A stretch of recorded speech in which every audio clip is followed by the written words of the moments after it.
Rose, the music at the wedding was so loud we could barely hear what the woman was telling me. Over there, she yelled, pointing at her niece, in the beige outfit. Please go talk to Rose. She had perfectly coordinated purse and shoes, self-assured with a look of superiority on her face. The woman pleaded, please come talk to my niece Rose. We're all beside ourselves with worry. My friend told me when we flew in for the chasana that I should ask you for help. The friend was talking to a dating coach. They introduced the dating coach to Rose.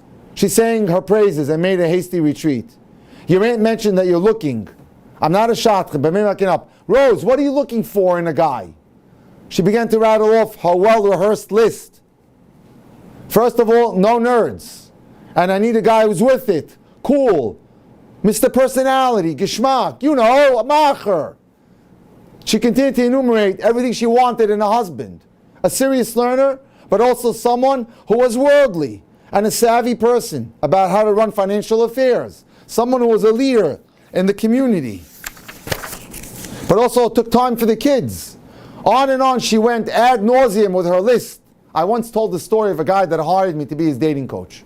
6 type pages he had of what he wanted in a woman. He was trying to sort of create the bionic woman that doesn't exist. I said, are you kidding? 6 type pages?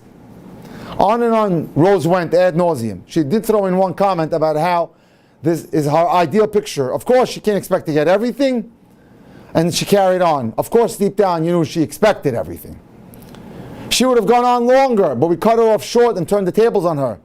We hear what you want, Rose, but let me ask you, what are you offering a husband in return?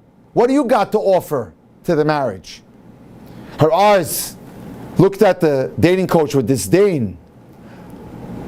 I can run a house, I can build a good family, I'm smart, I take good care of my body, I'm physically fit. I could see her begin to be uneasy as she started to get vulnerable. She felt uncomfortable, clearly, sharing such personal information with a stranger. I let the moment pass and then I stared in on her. What do you need to make you happy, Rose? I just told you, she said coldly. No, you told me what you want, as if you're shopping for a human specimen in the mall. Even if you got everything on your list, it would never make you happy. Those are all your wants, superficial things. Superficial wants don't make you happy. Have you ever thought about what you need? That you need a husband that perhaps has a Rabbi, that's warm, that's kind, that's considerate, that's generous, that has no issues with anger, that has emotional stability, that has a parnasa track? Well, what's the difference, she asked the dating coach, between a want and a need? And here's the answer. Wants are superficial. Many are inculcated by society or your community or your friends. Some are there to impress our friends or because we believe they'll have an impact on raising us socially so people could stare at us. Needs, on the other hand, are what is real about the person. What do you need that's real about the guy that you're going out with? Emotional needs. The needs of your neshama, that you need a guy to click with you spiritually. That you and him should be able to fulfill Hashem's will together. That's what's going to make you happy, Rose. For example, I continued, you say you want a geschmack husband, Mr. Personality. Let's say your geschmack husband always needs attention and tramples on your feelings because he's used to being given the attention all the time. Would that be okay with you? How about a man from the right family, so-called, who has pedigree, who makes decisions without even asking you what your opinion is? Would that make you happy? Or a cool husband who's so busy with his appearance that he neglects you. Would that make you happy? Would those things make you happy, Rose? Her expression remained stoic, but she was beginning to see how ridiculous she sounded. Let's sit for a moment. I want to share a true story with you, Rose. I began. 2 women volunteer at a clothing gemach. One is very wealthy, and the other one lives in a small apartment with many children. But they both volunteer in the same gemach for clothing. Over the years, they become friends. But the poorer woman often has pangs of jealousy, feelings of jealousy, because her friend drives a brand new Lexus, has an enormous, gorgeous home, and travels to Israel 4 times a year. One afternoon, they go to the wealthy woman's large house to pick up some clothing for the gemach and stop in for a bite to eat. The house is even more beautiful on the inside than she could have imagined. On the table is a furniture catalog with post-it notes stuck in various pages. The woman flips through to help her wealthy friend find a new couch. She said to her, Zivi, could you help me pick out a new couch? Zivi is the poorer woman. She points to an elegant rust-colored couch. The wealthy woman, her response chills Zivi to the bone. Oh, that's gorgeous. But my mother-in-law would never allow it. The pillows always look messy, which means that every decision in this wealthy woman's life is made by her mother-in-law. She's an indentured servant to her mother-in-law.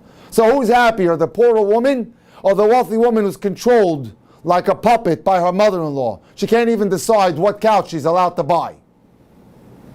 I paused and I asked Rose, said the dating coach, do you know why I told you this story?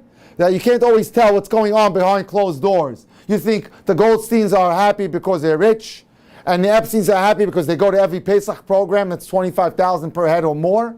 You don't know what's going on behind closed doors. From the outside, it looked like the wealthy woman had everything anyone would ever want. But she was actually a bird in a cage. If we sat down with that woman before she was married and offered her a choice, would you like to marry a poor man and make your own decisions about your life? Or marry a rich guy, but you have to kowtow to your mother-in-law for the rest of your life? What would you decide? Girls, what would you decide? Would you like to be controlled by a mother-in-law that would make every decision for you? We can tell you that if you daven for superficial qualities, Hashem may grant them to you, but they'll come with a hefty price. Whereas if you're willing to humble yourself and not demand too much, Hashem will gift us with more than you ask. Don't ask for the whole thing. Ask for a little bit and God will give you much more. The point is, you have to be very careful about what you ask for. Narrow down your list. Get rid of the wants and only keep your needs. Wants are superficial. Wants is dark, handsome, that means wealthy, has an apartment in Israel. That's not something you need in order to make you happy. Needs are more important. Be suspicious of items on your list that may come across as chutzpahdik to Hashem. Wanting a cool husband does not sound that will fulfill your mission on earth. After all, Hashem puts us all here to fulfill a mission. Will I fulfill it with a cool husband? Or will I fulfill it with a husband that has Yiras Shamayim or studies Torah?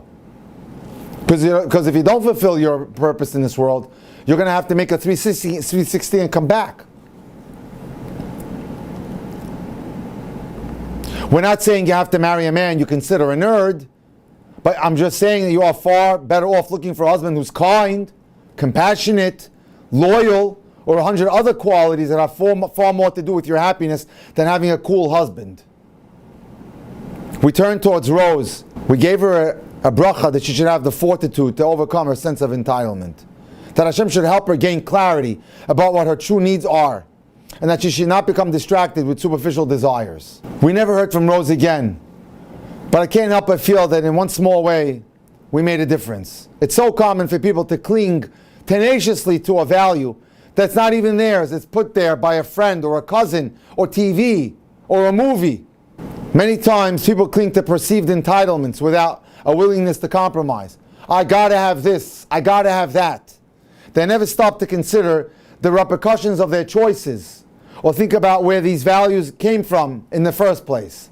Take the time to think about what would make you happy. What are the needs that you need to make you happy? Take the time to get clarity in your dating, as well to avoid many difficulties in the marriage itself.